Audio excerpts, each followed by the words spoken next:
Asher, greetings, grand rising, a grand day, and goodwill to you all once again, my fellow natural native earthly humans, the world over. And again, many thanks for stopping by this channel. This is yours truly, I, the Mystic Philosopher. And welcome to part 30, the continuation of my series of talks titled, Can Africa Be Set Free? Can Burkina Faso, the land of upright people, the land of people of integrity, can it be set free? Now, if you haven't yet watched or listened to part 1 through to part 29, and hopefully in that consecutive order, I ask that you please do so before going forward with this part 30, or that you please do so at your earliest convenience. I can almost assure you that by doing so, you too may learn something. You may learn something new. You may, learning something new, which is part of what I think this thing called life is all about. Learning. You may also be reminded about something or of something, or at the very least, you may get something to think about, something to ponder on, something to provoke you to reevaluate something or to think about. And please know that I did not say that by listening to yours truly, I, the Mystic Philosopher, you will learn something, but that you may learn something. The operative word again here is may. The truth be told, these talks, these presentations, these perspectives are definitely not for everyone. I am well aware of the possibility, if not the fact, that some of you might be offended by the truth, or more correctly, offended by the facts that are enveloped in these presentations, in these perspectives. But as the late Robert Nesta Marley once said in one of his most famous songs called Jaliv, and again I quote, the truth is an offense, but not a sin, unquote. And as the late Dale Carnegie himself said, those convinced against their will is of the same opinion still, unquote.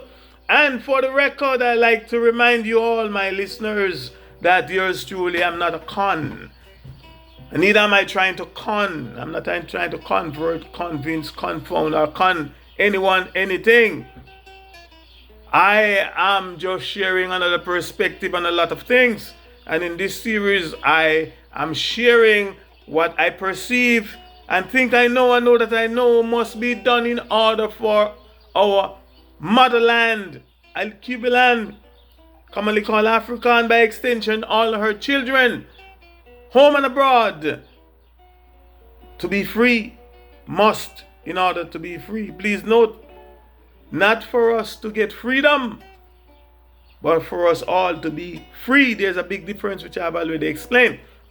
Now, for those of you that have been listening to some, if not to all of my previous episodes, you will already know that my answer to those two questions. Number one, can Africa be set free? Number two, can Burkina Faso, the land of upright people, be set free? You don't know that it's a resounding yes, yes, yes, and more yeses. And I have no doubt of such a possibility. However, the purpose of this series is to show you from I, the Mystic Philosopher's perspective, and I, spiritual and intellectual insights, how and when Africa, or Burkina Faso, and by extension, we all African people, home and abroad, can and will be set free from the tyranny of the soulless creatures. Yes, their imperialism and their colonialism. Conditions must be met in order for us to be free. Now, it was the late Maya Angelou who once said, and I quote, the truth is no one of us can be free until everyone is free, everybody is free, unquote. And with that fact, we both know that none of us Africans, be it nations or individuals, can be free until all of us are indeed free. Now, in the previous episode 20, part 29, I expounded on Karl Marx's statement, quote, religion is the opium of the people.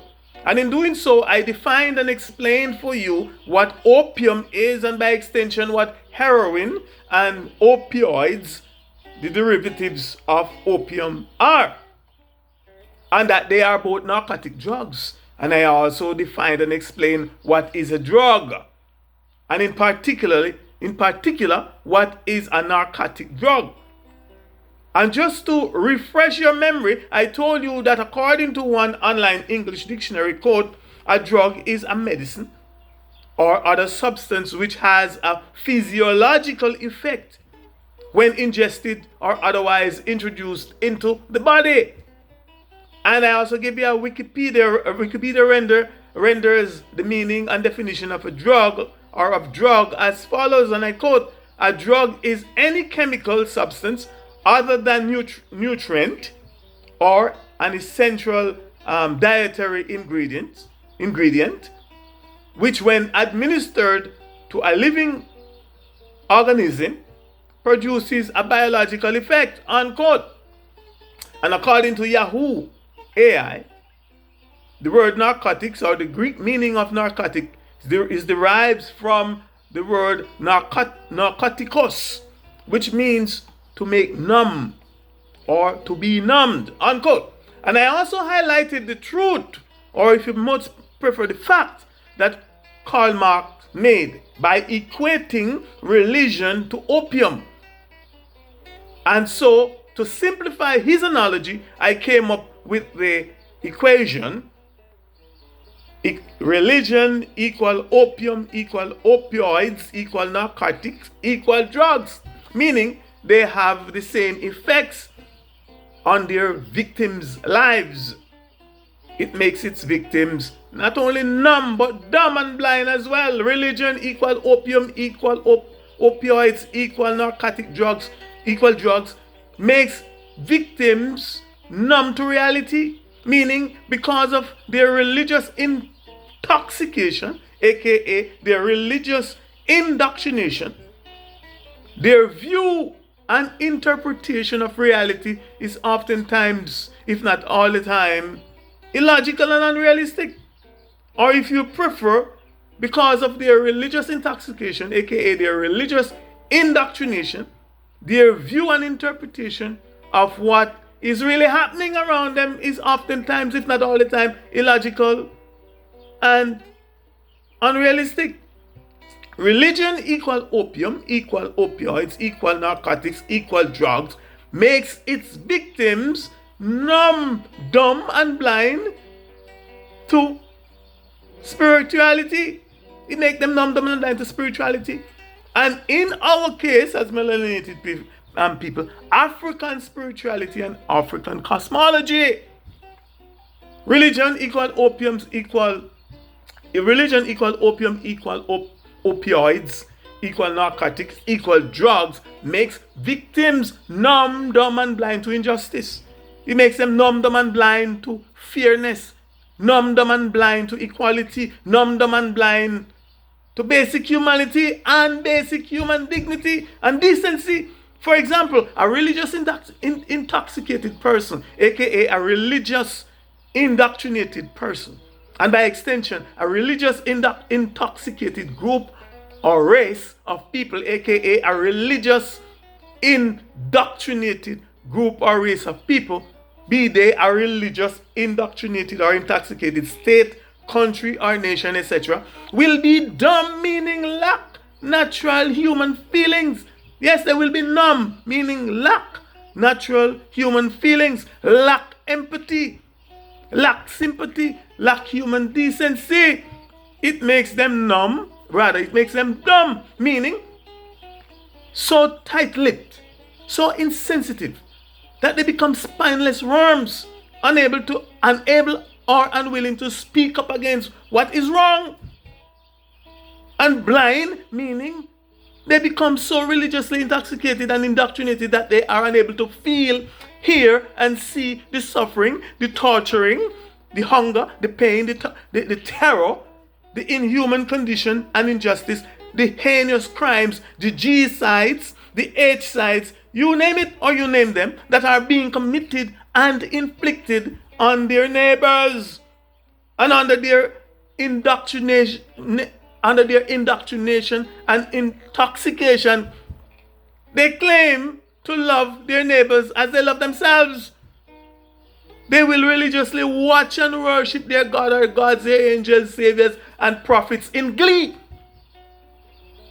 As all the aforementioned evils are unleashed on their fellow religious intoxicated brethren and king folks, aka their religious indoctrinated brethren and king folks, and even on their own family members as well.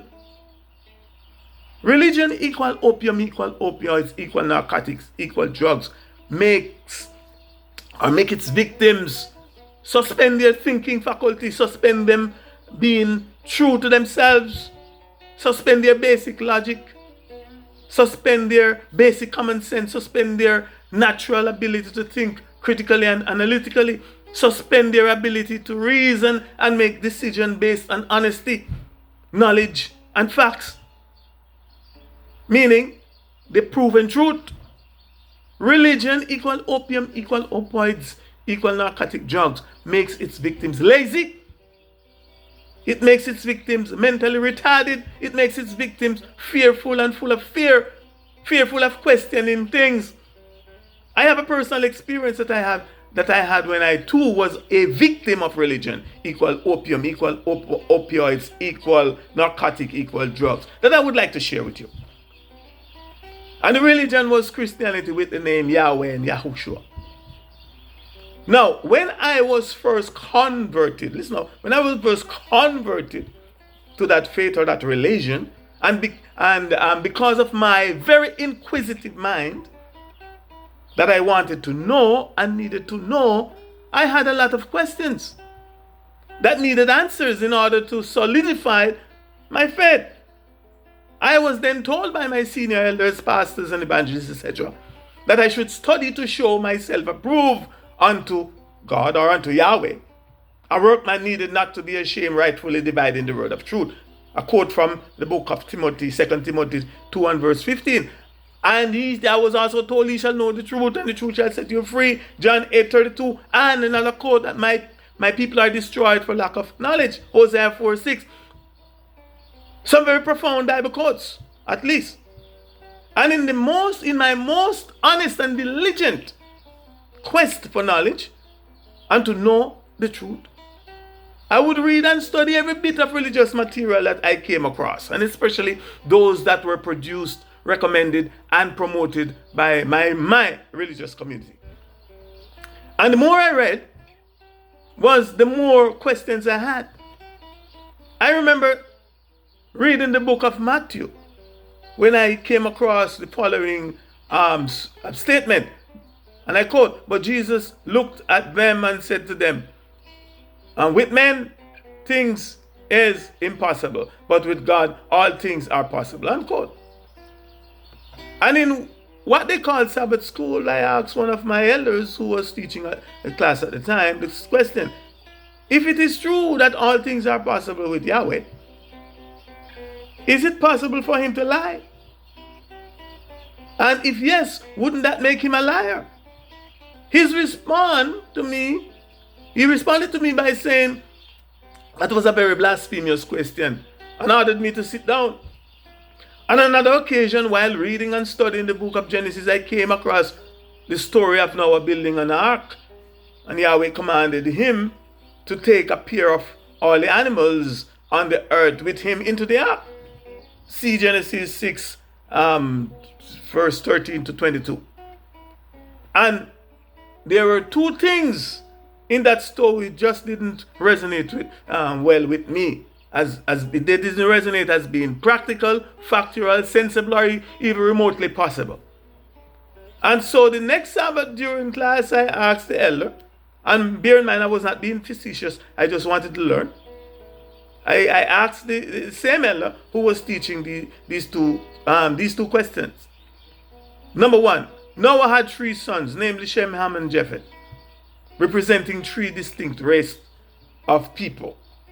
How is it possible for Noah's wife to produce 3 different races of people for or by the same man Noah? Shem, Ham, and Shem, the Caucasian, according to what we were taught, the Caucasian race, Ham, the African race, melanated race of people, and Japhet, the yellow people, if you will, as we were told, and the Asian people.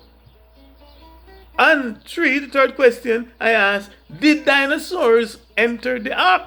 And if yes, where are they now?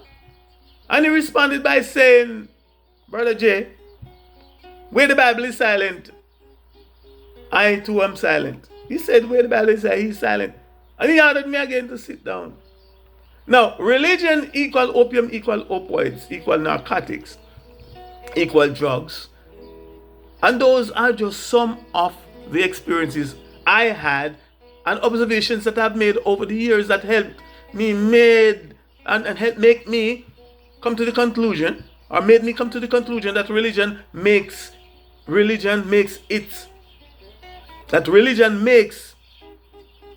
its victims, if not, it makes most of its victims, if not all of its victims, mentally retarded, conspicuously ignoramuses, and intellectually dishonest.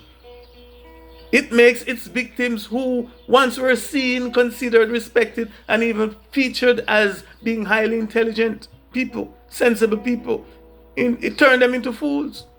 It turned them into religious slaves.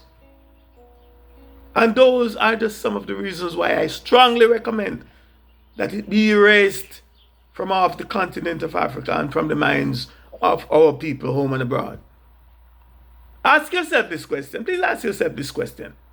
Do you think that if China had fallen victim, or especially permanent victims, to religion, and especially to the imperialist and colonialist religion, and by extension, religions, do you think, or even believe, that they would be the developed country that they are today? I don't think so. Please, but if you have otherwise, please tell me. Now I run out of time, and so I ask that you please join me in part 30. I did not even plan to go that far, but it extended. Please join me in part 30, not part 30, part 31, for the continuation. Can Africa be set free? Can Burkina Faso be set free? Can Burkina Faso, the land of upright people, people of integrity, be set free? In the meantime and between time, here's willing that you be more and more and much, much more. Don't be less. Be more. And let no one be less you. For I am the Mystic Philosopher. Ashe, Ashe, Ashe. I say. Thanks for listening. Thanks for watching. Please share if you think someone else would like to hear.